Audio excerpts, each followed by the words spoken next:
I am a watchdog. My name is Snuff. I live with my master Jack outside of London now.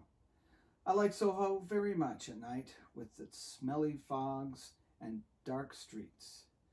It is silent then, and we go for long walks. Jack is under a curse from long ago and must do much of his work at night to keep worse things from happening. I keep watch while he is about it. If someone comes, I howl. We are the keepers of several curses, and our work is very important. I have to keep watch on the thing in the circle, the thing in the wardrobe, and the thing in the steamer trunk, not to mention the things in the mirror. When they tried... Oh, hello there. I'm glad you all could come. Please, have a seat. There's a... Oh, yeah, that's perfect. Rostov, it's okay. You're going to be okay. Just have a nice seat in the armchair over by the fire. And, Jill, I see you found a spot for your broom. That's excellent. Okay, you two can go over by the, the love seat. And a rocking chair for those who like to rock. Well, that's up to anybody, I suppose. I'm glad you've all come together as we proceed with the Bibliotopsy of Roger Zelazny's final work, A Night in the Lonesome October. He's been working really hard on the lines. Hey, Obed.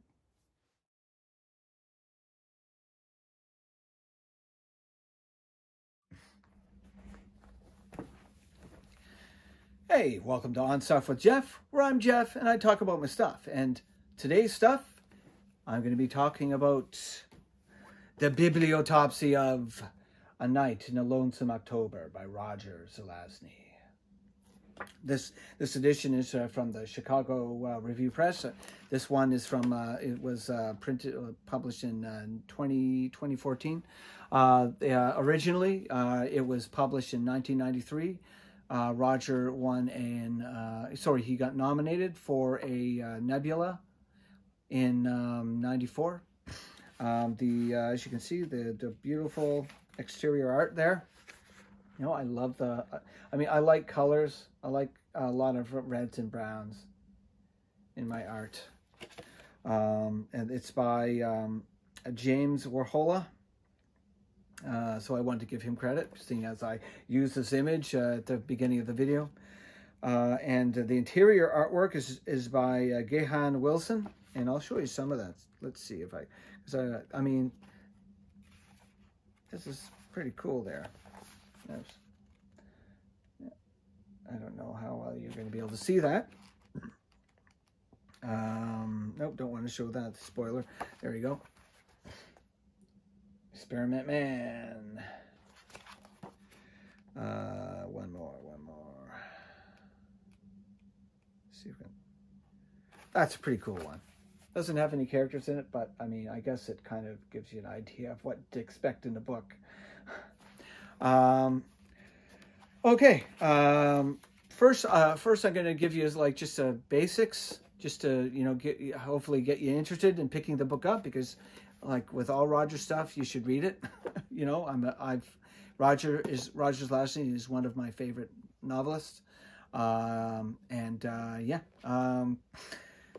I'm going to talk about that, and then I'm going to go on and maybe divulge a few more secrets of the story.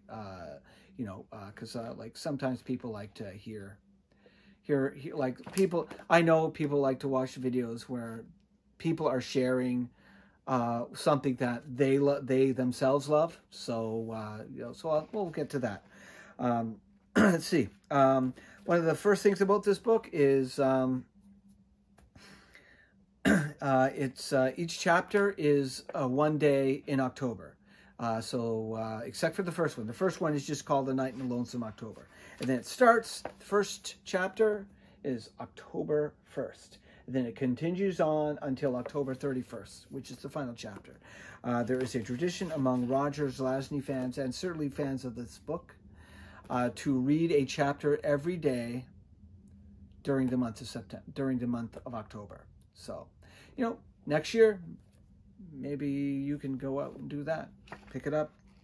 Okay, this book is like most of Roger's stuff is a mix of genres. And one of the great things about Roger is while you do get a feel for the genre and the setting, and there's flavor involved, he does speak in very clear modern language. Yeah. So he's a really good communicator, put it that way.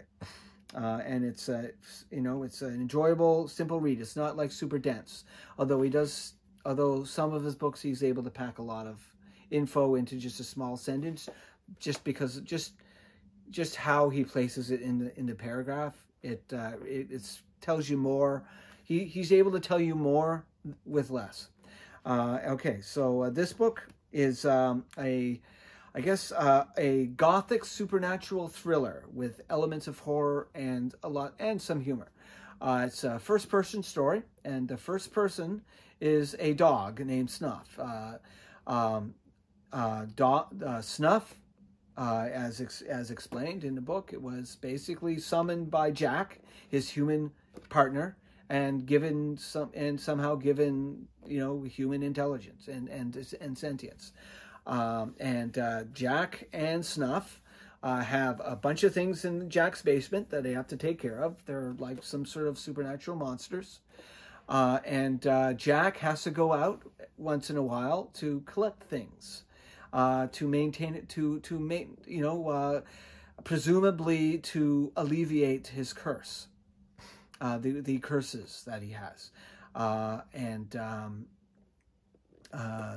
The concept of the story, I guess, is there are other people out there there are other animals, intelligent and mystically intelligent animals out there who have a human partner, and there's two groups of them. One group wants to open a portal to Lovecraftian horrors, and the other group wants to keep that portal closed. So every October or whatever the time, whenever, I think it's like every 100 years or something. I can't remember if it's even mentioned in the book. But they have to get together and save or try to destroy the world. Every character, every animal has a human companion that they work with. Snuff meets Greymouth, a cat, and Greymouth's human companion is Jill the Mad Witch, or the Crazy Witch, Crazy Jill. Jill even has a broom that she flies around on. So again, with Roger, he does things that, if in the heads of any other author, might pull you out of the experience. But as you can see with the art, that scene doesn't actually happen in the book, but you can tell by looking at some of those characters that, it's a menagerie. They're, characters that were inspired by modern, 20th century horror films and the fiction and the literature that those films were based on. One of the players of the game, as they call it, is the Count. The Count talks like this. He doesn't talk like Count Dracula. He doesn't talk as Dracula did in the book Dracula. He talks like Bela Lugosi. So that's even an inside type of joke. And his companion is a bat. The bat is named Needle, and we meet Needle a few times. We like Needle. Needle's funny, flying around, dodging the crossbows, complaining about the owl, Nightwind. Some of the other combatants. What's the term? Anyway, it'll come to me. ADD brain. Rostov, the Mad Monk. You know, his companion is Quicklime. Quicklime is a snake of some particular type, a black snake, I think it's described. He's Rostov. He has issues. He's always, he feels bad about the world, he drinks a lot. He's I suppose he's a reference to Rasputin. Rasputin, of course, the Mad Monk of Russia, lover of the Russian Queen, if you like the song. The other characters are Morris and Macabre. Morris and Macabre is one guy. Basically, are always seen together. They always seem to be this one.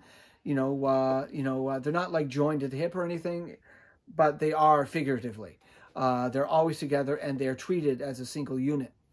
They only have one companion between the two of them. That's the Owl Nightwind. They seem to be based on a pair of grave robbers from the 17th century, or sorry, was it 17th century or late 19th century or 18th century? I can't remember. That would dig up bodies and illegally sell them to surgeons practicing to practice or to demonstrate their abilities. Then there's Owen. Owen appears to be a druid, although not a very good druid, not a very nice one. He even has a scythe. The first scene we see of him, he's like cutting down mistletoe, which most people, although most people would know that's mistletoe is actually connected. It's not originally connected with Christmas. It's actually a pagan thing. It was an important mystical herb to the actual Druids. Owen the Druid,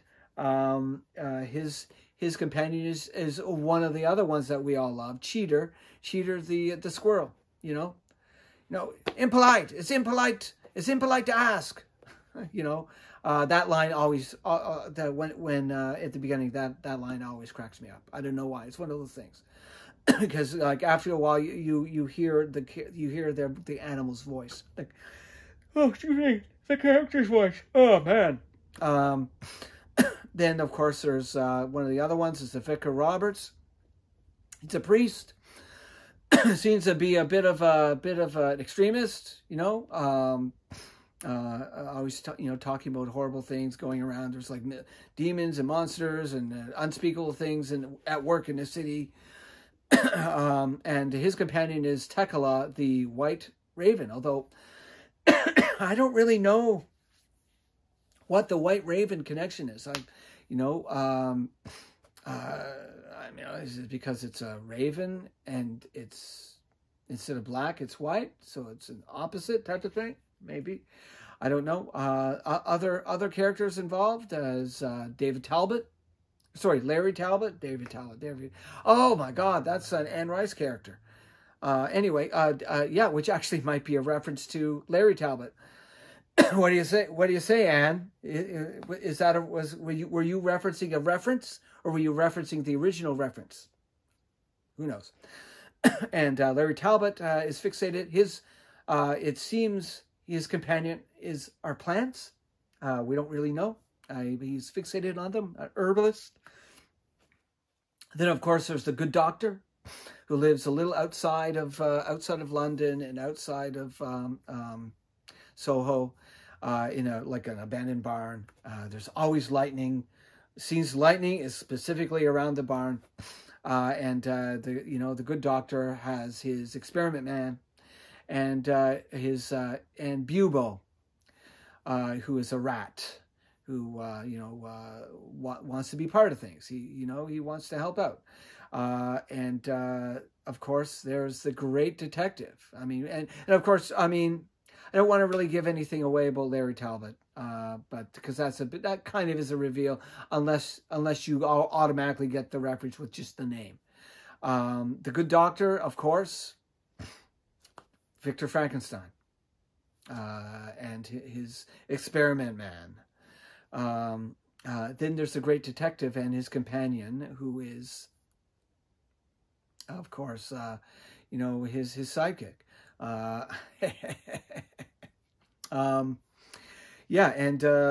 That's Sherlock Holmes, right? And he starts nosing around trying to figure out what's going on. So they all, up to a certain point, they kind of share some info.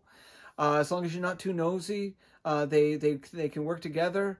I mean, there's a great scene near the halfway, just past the halfway point, where they're all getting together, passing stuff around. Give it, here, you want a liver? Yeah, oh yeah, I could use some bones over here. Okay, yeah, I have a bone. It's so like there's lots of fun moments in the story. I mean, gray milk. Our next cat, if it was a girl, I wanted to name the cat Gray Milk. The previous one was one of our previous cats.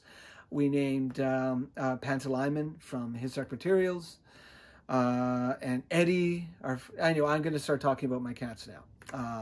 But we got a boy. Our newest cat is a boy cat, and we named him Haku from Spirited Away, which is a beautiful film. I recommend it. Again, like when you're reading that, you hear the characters' voices. You can't help. I mean, the fact that some of the characters are animals, that it just aids to the immersion, I suppose. They have to figure out what's going on. They have to figure out who's on what side, who's an opener, who's a closer.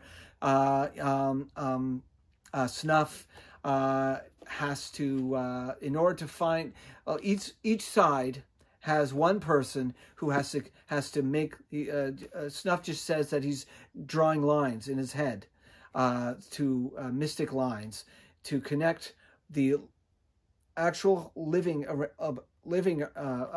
place of each participant in the game, because some of the characters aren't actual legit participants, so that can mess things up. And he has to, if Snuff is able to know all the players, where they live, then he'll be able to find where the event itself is going to be taking place. So on the other side, there's somebody else is doing that as well. I mean, I don't really know what else to say. Beyond, I don't want to give any spoilers. Hopefully I've convinced some of you out there to pick this book up. It's fun. It's Roger Zelazny's, it's his last book.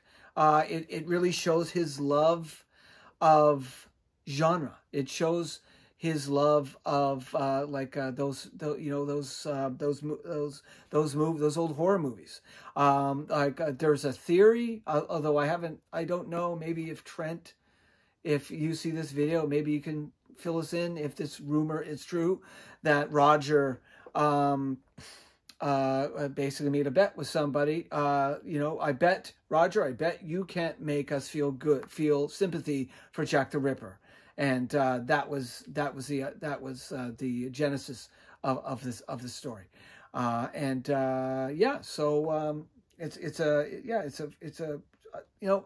People every year read this.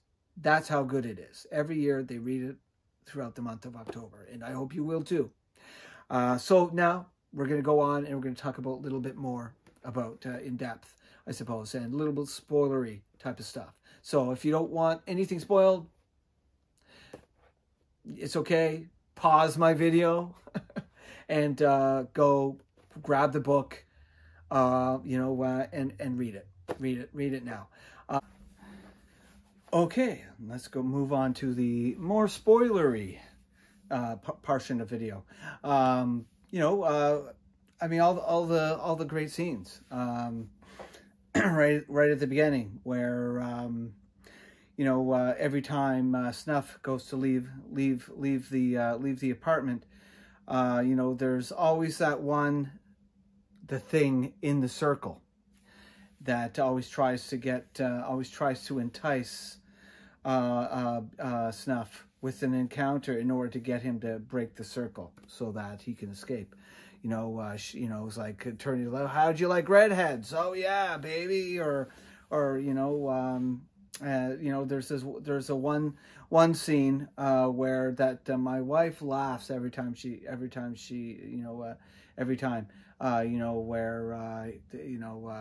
Snuff is dismissive of its entreaties, and he says, "Son of a bitch," that's pretty hilarious. The relationship between Snuff and Greymouth, there's automatically seems to be chemistry there. Obviously not really romantic because they're two different species, but there is definitely an emotional bond between the two characters. And of course, Jill and Greymouth are on the opener side. Although it's never really, with them, you never really get the understanding of why they would be on the opener side. We don't really get to, I guess, Jack gets to know Jill a little better than we do as the readers, because they become they become friends as well, after a certain point in the book.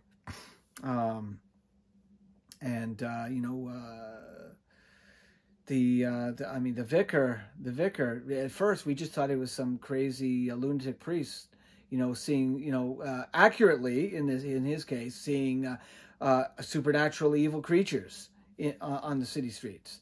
But, in fact, he's an opener who is a priest of Nyarlathotep. So, again, we don't learn too much about him, except, he wants to sacrifice, what is it, his niece, I think, Lynette upstairs, which he's kept. One of the action scenes, I guess, is when Snuff and Greymouth, tried to see if they can rescue her, which again, little cool things like that happen in the book. There's the poor plight of Cheater. We love Cheater, and Owen. He and Owen are on the opposite side. They're openers. They're trying to open the gate to bring the great old ones back. Who needs things to move who needs Aldebaran to move in the sky and the stars to be right? They can just open up the gates. The whole thing with him, with his shadow being, how Owen had his shadow nailed to the wall, and how they, near the end, after what happens, how they rescue Cheater, and he's like, "I'm done. See ya. I just want to go back to playing with nuts. I was happier when I was just digging holes." Of course, there's Needle. We again another character that we like, and of course, obviously that's a reference to how in the movies he turns into a bat. Although at the beginning we're not sure about the wolf. There's a large wolf prowling the streets of London, and we're not sure if that's a reference to the literature Dracula or not. But I mean, there is a scene where basically there's a bat, and then poof, there's the Count, and he's, "Oh, very nice dog.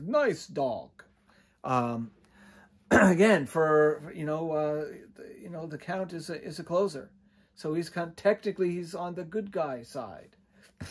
His his when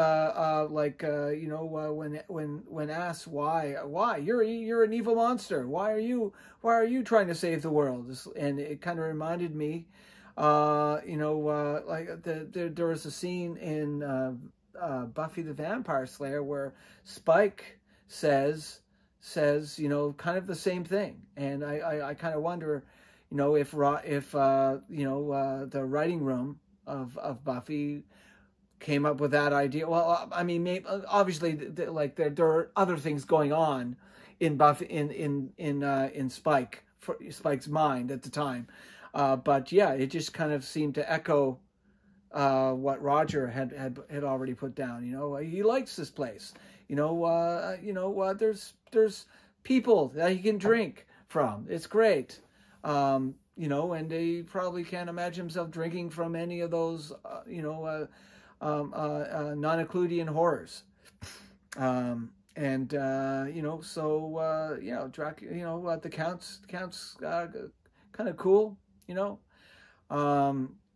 there's, who do we go? And of course, Rostov, who drinks too much because he feels the pain of the world, which is, it's a bit of a reference, I suppose, maybe, I don't know, to some of what we know about Rasputin, how he doesn't seem, some of the stuff he did doesn't seem to match up with the whole idea that he had a nefariousness, a nefarious plan, because he actually tried to influence the Tsar to be nicer to people in general, try to be helpful to the peasants, unlike the previous, what always seems to happen to poor Russians, you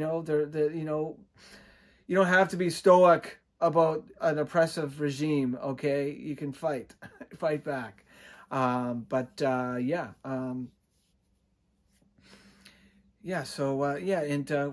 already talked about Macabre, Rostov, did Owen, the not very nice druid, I guess, what is he, like an anti-druid? I don't know.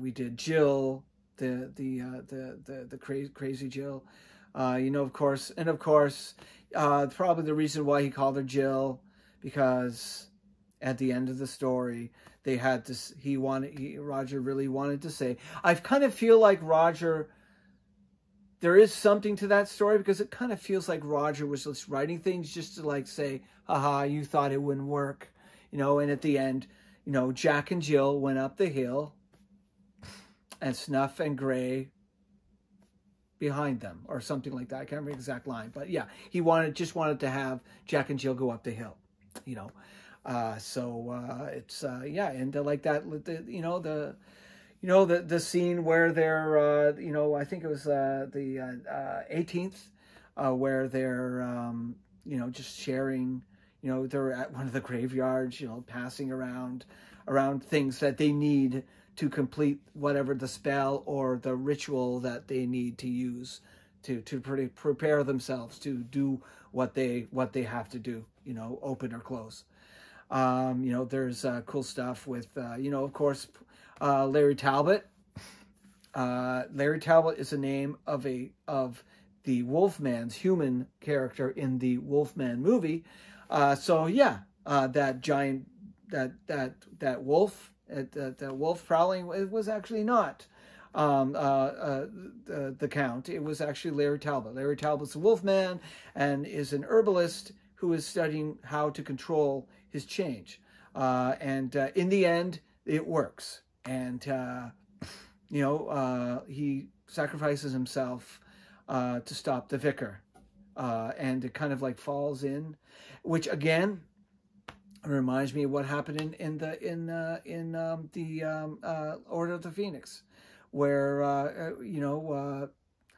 Harry's godfather falls into that, you know, the I don't know, Guardian Forever, whatever the heck it was, the Siege Perilous, if you're an X-Men, if you're an old X-Men comics fan. Yeah, and, you know, we wanted to rescue Lynette from the sacrifice. You know, the Count even tried to, you know, at the last minute, the Count even tried. For a second, I wasn't sure if the Count was actually the great detective in disguise, because, you know, we all thought that the Count was dead, and which, you know, but I mean, which, you know, they already had located the spot, and of course there was the bit where they go into the Dreamlands. And Snuff and Grey Mulk, they get a special message, a prophecy or something from the God of Cats in the Dreamlands, which I thought would, you know, it was cool. And I mean, you could argue it was kind of like, it really wasn't super important, I suppose, in a way. I mean, it just, like, obviously, you know, he just really wanted to do something, really wanted to have one, you know, a little bit of the Dreamlands in the story. And cats. I mean, gods, who, like, I don't know, I love cats. Maybe that's why I just wanted to see more cats. Who knows? But yeah, I mean, yeah, it's, what else? What else is there to talk about?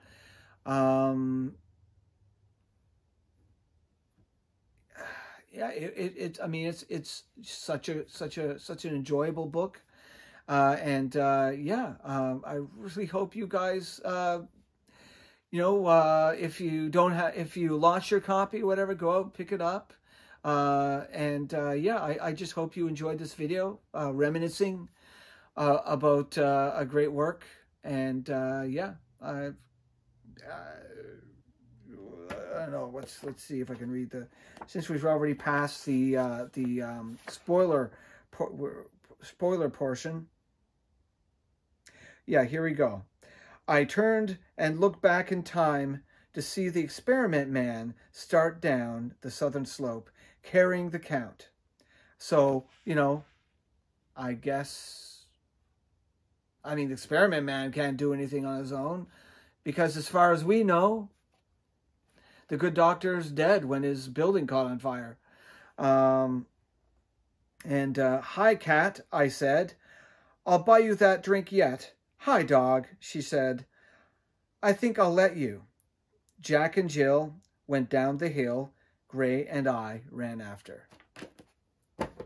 Thanks, Roger.